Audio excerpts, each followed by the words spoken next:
I decided I wanted to be a kindergarten teacher. So I looked at different schools, and one was Wilson College in Pennsylvania, which had a early childhood program, and Oberlin was another one. And I really didn't know anything about Oberlin, but I just had read that it had this program. And then, as I say, I met these people who were alumni, and they persuaded me that it was really a good school and that, I would like going there. So I decided I did. My folks didn't know too much about colleges, neither.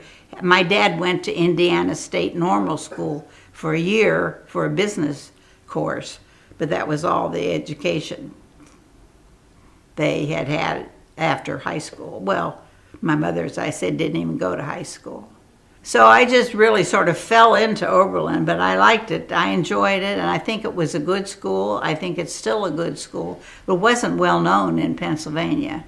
But I had a good time there, maybe too good a time, because I did have a little scholarship, and there was some question, was I going to get the scholarship the second semester, because I wasn't working very hard. I was just having a good time. I hadn't been somebody who'd had a lot of dates or had a very social life in high school. And so when I got to Oberlin, we had this really fun way to meet people. They put out this little booklet, with the freshmen. They called it the Wolf Book, and everybody's picture was in there.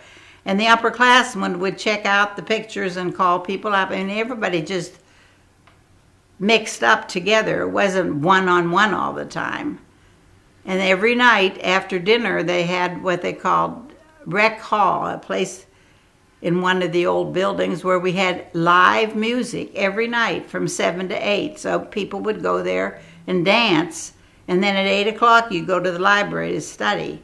So during that freshman year, I got to meet a lot of people and had a lot of fun doing that. As I say, I wasn't studying very hard. I think my folks were a little disappointed, because I had been the valedictorian of my high school class. I think they thought I was going to set the world on fire, but I didn't. But I had a good time. My husband's name was Carl Ewing Soller, and the interesting thing is that my mother's maiden name was Ewing, and his mother's maiden name was Ewing. She was Mary Ewing, and my mother was Marion Ewing. I remember when we went to get a marriage license, the clerk kept looking at it. "Are you sure you're not related?" he said. Well, we are related way back somewhere, because I have a book that talks about the Ewing family, and there is a connection several generations back. Freshman year, we didn't date at all.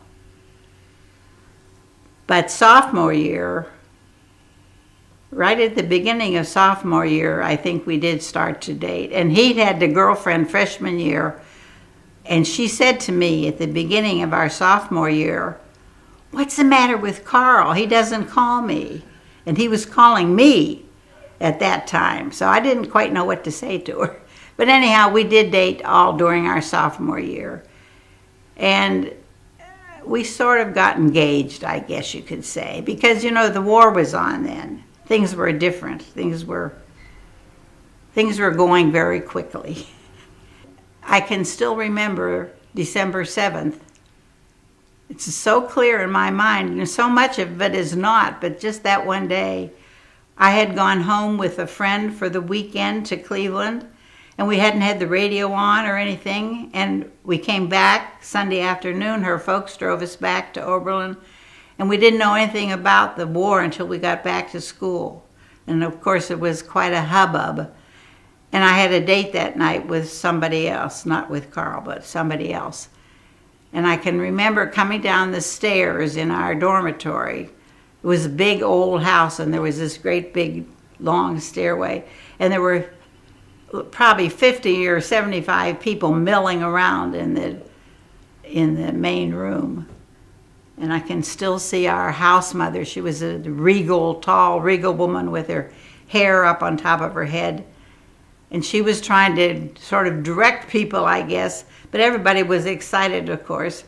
And I, very childishly, I put on my sailor dress because I thought this was appropriate for the first day of the war. had this dress with the sailor collar and the red tie. I thought, I'll be just real dressy for this occasion. That's just so clear in my mind, just coming down those steps and seeing all those people. But of course, that changed school quite a bit. But the rest of that year, that sophomore year, was pretty normal, but men were leaving all the time to enter the war, to enter the service. Carl was able to stay until the end of the year, and then he was drafted the summer of 1943.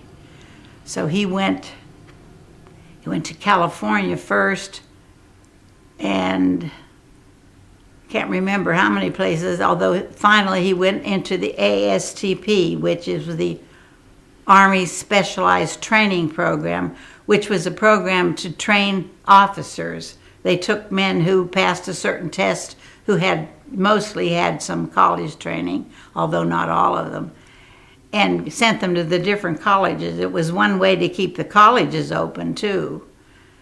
So he went off to the University of Kentucky. They dismissed that program because they needed people on the front lines in Europe, and I suppose in the Pacific also. So he was sent to England and then to Europe, and was in the front lines in Europe and was an infantryman. Finally decided he hated that, and he asked his commanding officer to take him out of that and put him in the medical corps. So that's what he did at the end of his Army career. He was a medic. He received a Silver Star and a Bronze Star. And he was fighting in Belgium.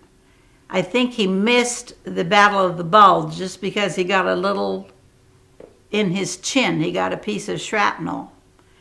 And somehow he was able to make contact with an uncle of his who was a physician in Europe. And he got to see this uncle, and the uncle took the shrapnel out of his chin, which was an interesting way for it to work out. But he missed the Battle of the Bulge just for that reason. But one of his close friends was in it and had written a really good account of that experience, which he sent to us. So I have that. Carl came home on the 1st of July, 1945. And on the 21st of July, we were married that year. When these young girls have to spend a year getting ready for a wedding, I tell them it'll last just as well without all that preparation. We were a good example of that.